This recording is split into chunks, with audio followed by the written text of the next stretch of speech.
kegiatan-kegiatan sekolah, kalau Rohis terutama ya Rohis ya, orang kalau bilang gini, Rohis itu di mana moderasi beragamanya ya, gitu kan katanya. Banyak sekali. Hampir setiap kegiatan itu sebetulnya memungkinkan kita itu menginsersi nilai-nilai moderasi beragama. Maka penting untuk menginsersi atau menginsertkan nilai-nilai moderasi dalam setiap mulai kopi karena sudah makan. Ya, Mas Lalu di sini ya, agak lama di sini ya, biar saya bisa menyampaikan di sana aja. Minumnya pengennya ada jejak kita nanti. Yang berikutnya Bapak Ibu, jejak kita, peta jalan kita juga melalui penyusunan buku-buku yang terintegrasi dengan moderasi beragama. Moderasi beragama lagi ya. Nah, ini sudah dilakukan oleh teman-teman tim penyusun buku PAI. Silakan nanti Bapak Ibu bisa mendownload atau mengakses. Pak Dudi juga kalau nggak salah sudah men-share waktu itu. Dan kebetulan di sini karena banyak guru-guru penggerak, makasih Pak Ahmad. Banyak guru penggerak ini adalah salah satu aset untuk mengkampanyekan moderasi beragama. Karena moderasi beragama ini bukan hanya milik guru PAI, tapi milik setiap komponen yang ada di Nusantara. Jadi semua kementerian wajib untuk mensukseskan moderasi beragama karena ini adalah instruksi presiden, bukan instruksi menteri agama saja ya. Nah, ini Bapak Ibu bukan hanya moderasi beragama yang diinstruksikan dalam buku-buku PAI, termasuk selain itu adalah baca tulis Al-Quran. Karena hasil penelitian bahwa siswa-siswa yang keluar dari SMA SMK masih banyak yang belum tuntas baca tulis Al-Qurannya. Innalillahi wa inna ilaihi raji'un. Bapak Ibu gurunya Pak Yai dan Nyai, tapi siswanya tidak bisa baca Quran, ini sangat memprihatinkan. Maka Bapak Ibu jangan bosan-bosan. Kegiatan BTI ini jadikan selalu sebagai kegiatan yang utama. Jangan sampai PAI core-nya ada di situ tapi tidak dapat. Yang berikutnya adalah School Religious Culture. Ini semacam ajakan yang dibangun untuk membudayakan atau membiasakan budaya Islam di sekolah. Ini juga sudah diatur oleh Pak Dwi ya dalam apa ya waktu itu disertasinya juga dia ya Pak Dwi ya, habituasi ya. Nah ini Bapak Ibu, kalau selama ini Bapak Ibu sudah membiasakan sholat duha, itu mah biasa. PAI sholat duha biasa. Bapak Ibu sudah membiasakan baca Quran biasa, memang harus begitu. Itu istilahnya rukunnya guru PAI gitu. Bapak Ibu membiasakan tahajud qol, ini belum biasa, masih beberapa saja. Tahajud qol sangat bagus, sangat penting. Silakan dibumikan yang namanya tahajud qol. Ya. Tahajud qol ini mengingatkan tahajud, tapi dengan cara bukan hanya WA orang didengar orang tidur. Ya dengan kreativitas Bapak Ibu, apa dengan kentongan orang sampai bunyinya kentongan tong tahajud, hai tahajud misalnya, atau yang lainnya. Kemudian kantin halal ini yang belum banyak. Halo. Hai. Kantin halal ini adalah program baru. Sebetulnya ada yang namanya WHO, Wajib Halal Oktober. Jadi di bulan Oktober tahun 2024 ini harus semuanya UMKM, makanan segala macam itu harus bersertifikat halal. Penting nggak sih? Sangat penting. Apalagi kalau di media sosial kita sering melihat ini loh ada permen yang dimasukin apa, ini loh ada sate yang dalamnya adalah daging apa. Kita kan tidak bisa ngomong asal ngomong kan, harus ada data. Apa betul ini ada daging babinya? Apa betul ini ada apa namanya zat aditif yang menyebabkan orang fly saat makan permen. Nah, dengan sertifikat halal kita jadi yakin bahwa produk-produk yang disajikan di kantin sekolah itu adalah produk-produk yang halal, dicatat Bapak Ibu kantin halal nanti kerjasama dengan bidang apa ya namanya kalau di kantor pemerintah Bimas Islam. Tapi diundur tidak jadi 2024 karena masih kerepotan kata pemerintah kalau 2024. Sehingga nanti Bapak Ibu silakan kampanyekan wajib halal ini kantin sekolah ya. Di sini ada yang belum halal, segera dihalalin ya. Maksudnya kantinnya.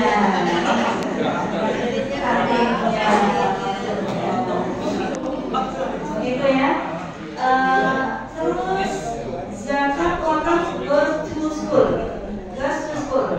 Jadi zakat wakaf ini sudah banyak kita itu setiap tahun pasti zakat, betul? Betul. Tidak ada sekolah yang tidak menyelenggarakan zakat kecuali beberapa waktu kemarin yang ada takut-takut karena takut dikomplain masyarakat ya. Tapi sekarang sudah aman. Presidennya sudah ganti, gubernurnya juga sudah ganti. Jadi tidak perlu takut Bapak Ibu untuk zakat wakaf goes to school adalah program yang harus dihidupkan. Oke ya, itu seluruh review culture. Berikutnya, ini masih rebranding PAI. Ini belum kita ganti di lupa tadi. Set up contohnya simple. Template dari Canva ya. Ini rebranding PAI Bapak Ibu. PAI ini harus hadir dimanapun. PAI ini harus hadir dimanapun. Di sektor sosial hadir, di sektor ekonomi hadir, di masyarakat hadir, di agama lain hadir, itu PAI. Maka tagline dari PAI itu Hello PAI dan kenalkan PAI di media sosial ini harus diangkat oleh kita di PAI. Maka Bapak Ibu penting untuk membuat konten-konten yang menarik sesuai dengan kebutuhan peserta didik kita di era digital. Wong sekarang era digital ya Bapak Ibu harus mengikuti. Jangan membuat program yang kira-kira anak-anak itu tidak tertarik karena anak-anak sekarang ini adalah generasi Z yang eranya era digital. Semuanya serba digital. Silakan Bapak Ibu memanfaatkan media sosial baik Instagram, YouTube, TikTok. TikTok itu jangan dianggap sebagai hal-hal yang menumbuhkan maksiat karena joget-joget. Itu TikToknya siapa yang joget-joget? Kalau kita kan PAI kan tidak. Dakwah. Pak Yai Saiful ini kalau dakwah via TikTok. Pak Aka juga begitu. Pak Nurholis juga begitu. TikToknya banyak followernya. Semuanya begitu. Pak Nurholis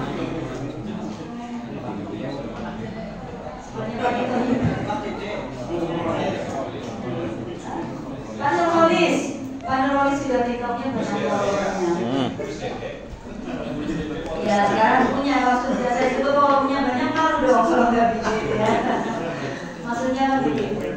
Jadi rebranding PAI sebetulnya nih kalau saya bilang bukan hal baru ya, makanya disebut rebranding. Artinya PAI itu perlu di-brand lagi, di-brand ulang, brand. Memang brand ini penting banget ya. Jadi kita sebagai guru PAI harus punya personal branding ya. PAI pun harus ada brandingnya. Selesai deh, ya kita pulang. Oke, kemudian ada lagi. Nah, satu lagi ya. Bagaimana dengan kurikulum ini yang terkait dengan konten kita hari ini yaitu assessment ya. Bagaimana dengan kurikulumnya terutama dalam konteks assessment Bapak Ibu? Salah satunya adalah bagaimana Bapak Ibu menyusun soal. Kemarin saya sudah dengan sampel yang acak melihat soal-soal yang Bapak Ibu buat dan 97% soal yang Bapak Ibu buat itu masih belum sesuai harapan. Soalnya bagus-bagus banget tapi belum sesuai harapan. Bagusnya ya bagus, tapi harapannya belum terpenuhi. Jadi begini, soal yang memenuhi harapan adalah satu, karena ini Bapak Ibu sudah di level SMA, paling tidak soal di sini adalah betul-betul soal yang sudah hot sesuai dengan usia perkembangan anak SMA. Di TK juga harus kod, SD juga harus kod, tapi ini kodnya level SMA. Nah, itu yang pertama. Yang kedua, soal yang dibuat itu harus sudah mampu mengakomodir kebutuhan. Kebutuhan siapa? Kebutuhan peserta didik. Dibuktikan dengan apa? Dengan diferensiasi. Belum ada satupun diferensiasi yang muncul dalam soal yang saya ambil, yang saya koreksi secara acak. Saya bisanya mengoreksi secara acak karena keterbatasan waktu. Tapi kan tidak mengapa. Kalau misalnya ada yang sudah mengakomodir diferensiasi tapi tidak saya baca, ya saya mohon maaf. Itu artinya Bapak Ibu berarti sudah sesuai harapan. Nah, begini Bapak Ibu. Soal yang berbasis kebutuhan peserta didik ditandai yang pertama adalah konten atau materinya ini tidak hanya satu. Soal kok kontennya tidak satu, gimana Ibu Bu Ino? Nah, nanti saya kasih contoh. Kemudian kemampuan berdasar kecenderungan siswa. Jadi dalam soal itu mengakomodir perbedaan kemampuan. Apakah mungkin Bapak Ibu buat satu soal untuk 350 peserta didik di tempat Bapak Ibu yang akan diberi soal? Mungkinkah? Mungkinkah soal itu mengakomodir kebutuhan peserta didik kita? Saya kerjanya bukan sih didiknya. Nah, nggak mungkin, impossible. It's impossible. Kenapa? Karena anak 350 itu tidak mungkin materinya sama. Loh, Bapak Ibu beri soal sama. Jangan banget itu. Itu namanya kejahatan. Kejahatan intelektual. Ih, keren banget ya. Bapak Ibu melakukan kejahatan intelektual tahu? Dengan membuat soal satu macam dari sisi materi. Kemudian tanda-tanda yang berikutnya adalah ada alternatif jawaban Bapak Ibu. Ada alternatif jawaban.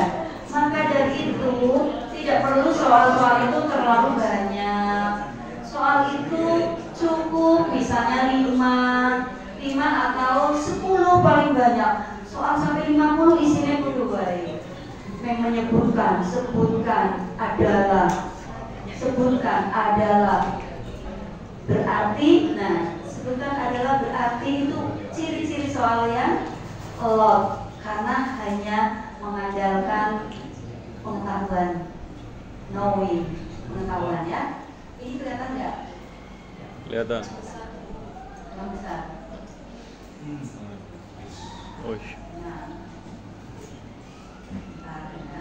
ini salah satu contoh nih. Jadi dalam soal ini saya ambil satu contoh, tapi Arabnya nggak tercover di tanpa, ternyata tanpa belum sebuah Arab ya.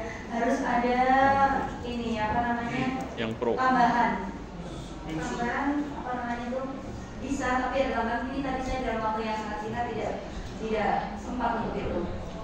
Nah, Bapak Ibu perhatikan. Aduh, mati lagi ya. Hidup. Saya bawa kaki saya. Hidup nggak? Belum. Sambil ngopi dulu. Ya, ngopi dulu. Tadinya suruh ngopi. Ngopi, Mas.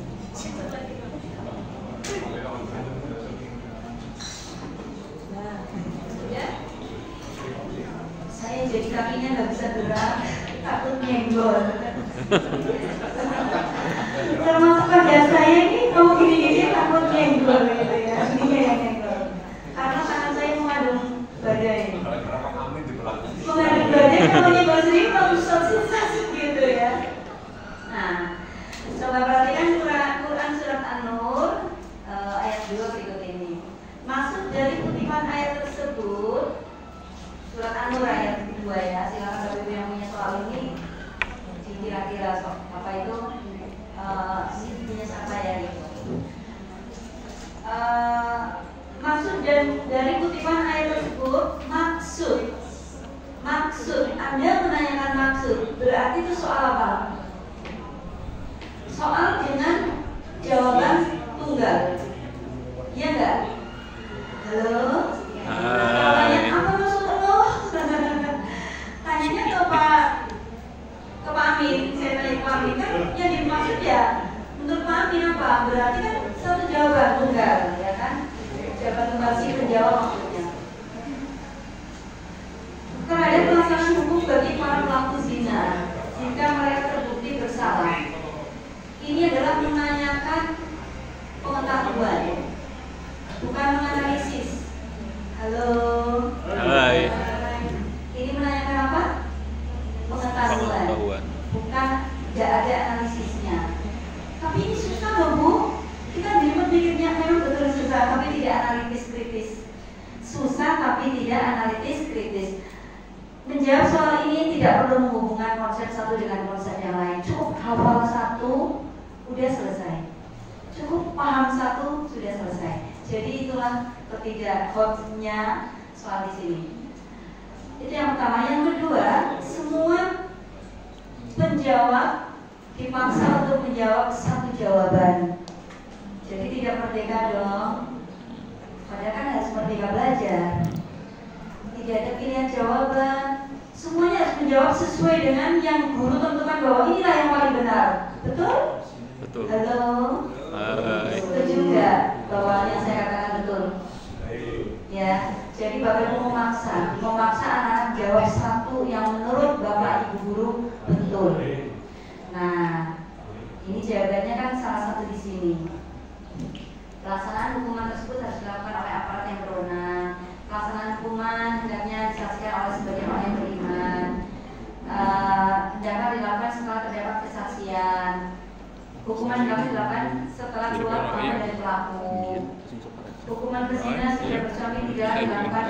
Ini semua adalah berbasis pengetahuan yang tidak ada pilihan siswa untuk memilih dengan cara apa saya menjawab dan dengan jawabannya seperti apa. Maka penting Bapak Ibu untuk melakukan merevisi soal semacam ini untuk memperhatikan hal-hal berikut. Ada pilihan menjawab Bapak Ibu. Ada pilihan menjawab. Caranya gimana? Misalnya begini. Ini tadi Anur ya sudah ya. Gini. Ada alternatifnya. Jawaban silakan memilih jawaban sesuai dengan dengan kemampuan anak-anak. Kan kemampuan di sini sudah mengakomodir karakteristik anak ya. Misalnya begini. Anak-anak boleh menjawab dengan narasi. Satu, berarti anak-anak jawabannya apa kira-kira di sini? Dia membuat kalimat-kalimat yang macam mungkin berapa paragraf gitu untuk menjawab ini. Karena anak-anak yang kemampuannya bagus, analisanya bagus, analitis kritisnya bagus, dia akan terkekang dengan soal ini. Duh, jawabannya orang ucap. Saya pengen menjawab tapi argumentatif loh. Tapi gimana saya harus menjawab? Nah, dengan yang tadi itu, silakan buat narasi misalnya. Di situ anak-anak yang bagus akan terakomodir. Yang kedua,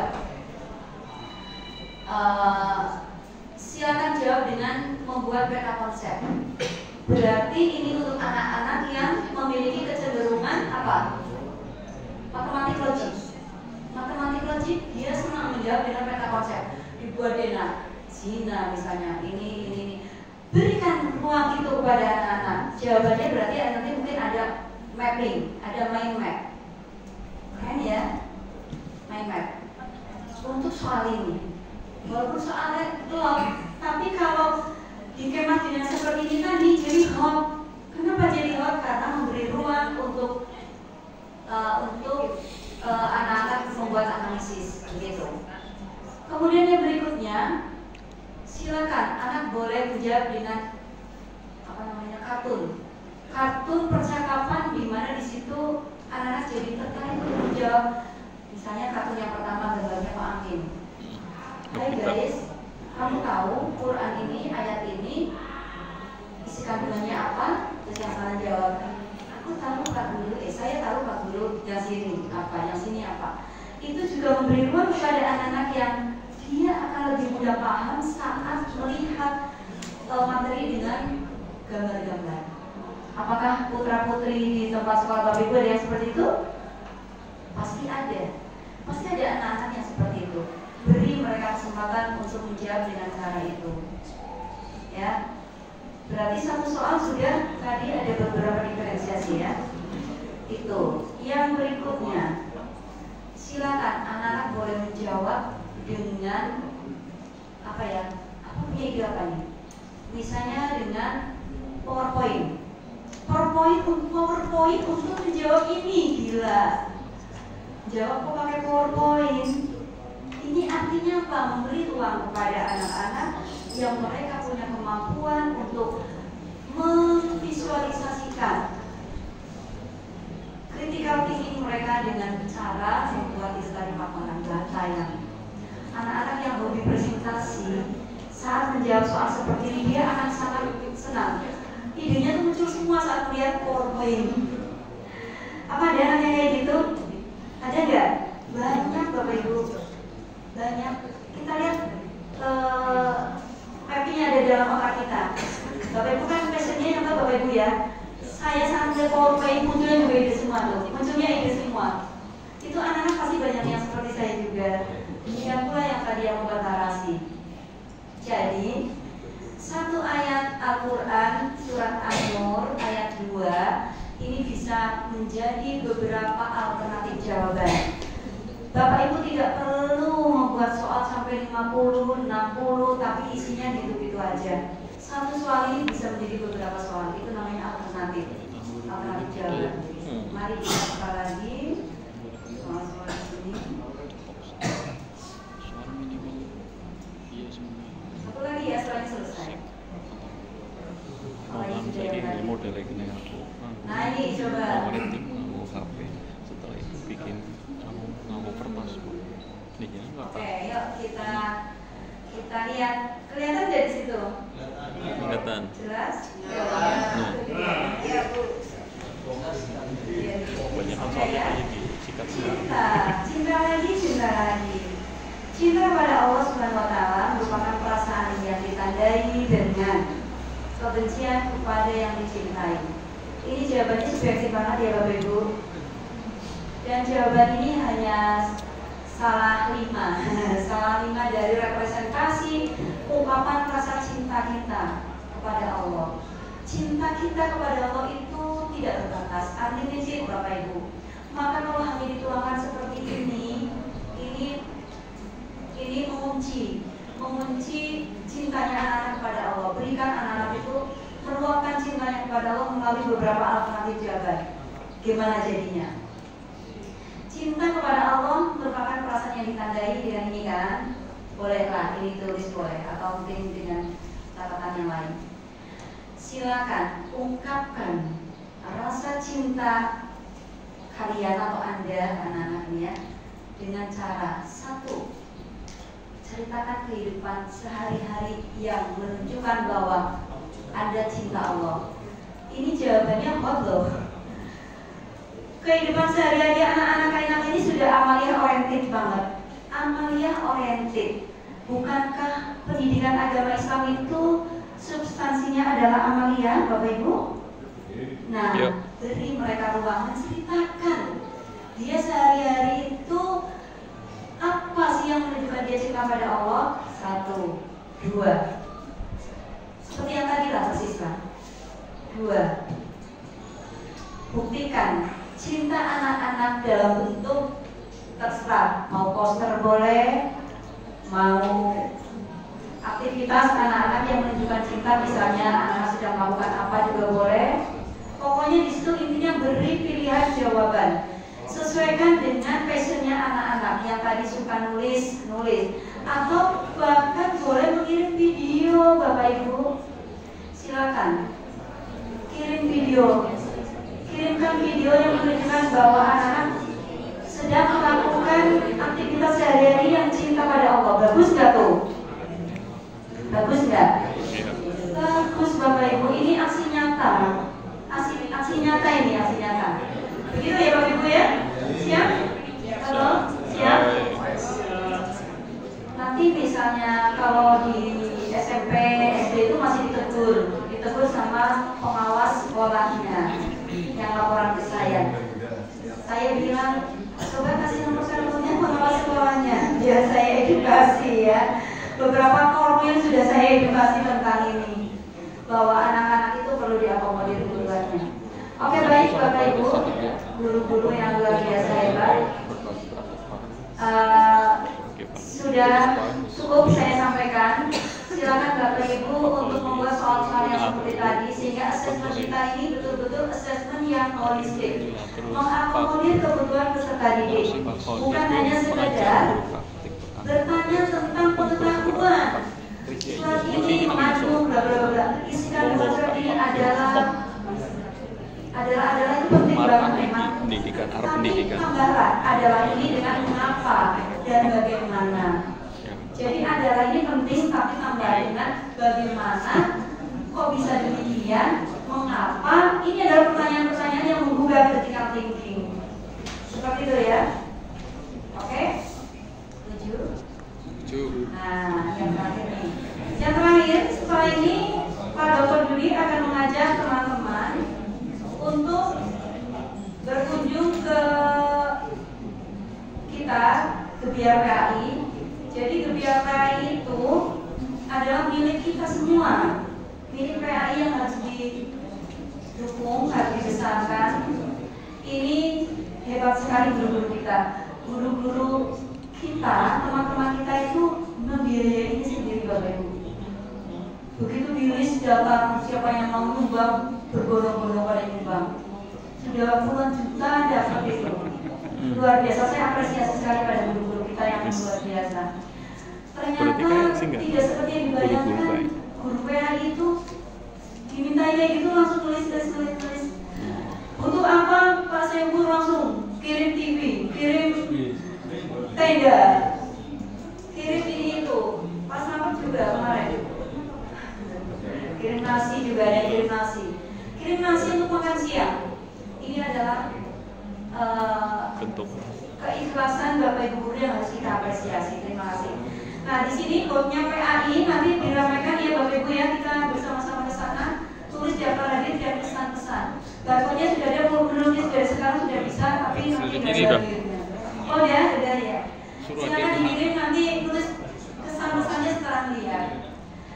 Di sana nanti Bapak Ibu foto seperti ini ya, untuk di media sosial kan. Tagnya adalah, tagline-nya adalah We love BAI. Oke, terima kasih atas perhatiannya. Mohon maaf atas segala yang kurang. Terima kasih. Wassalamualaikum warahmatullahi wabarakatuh.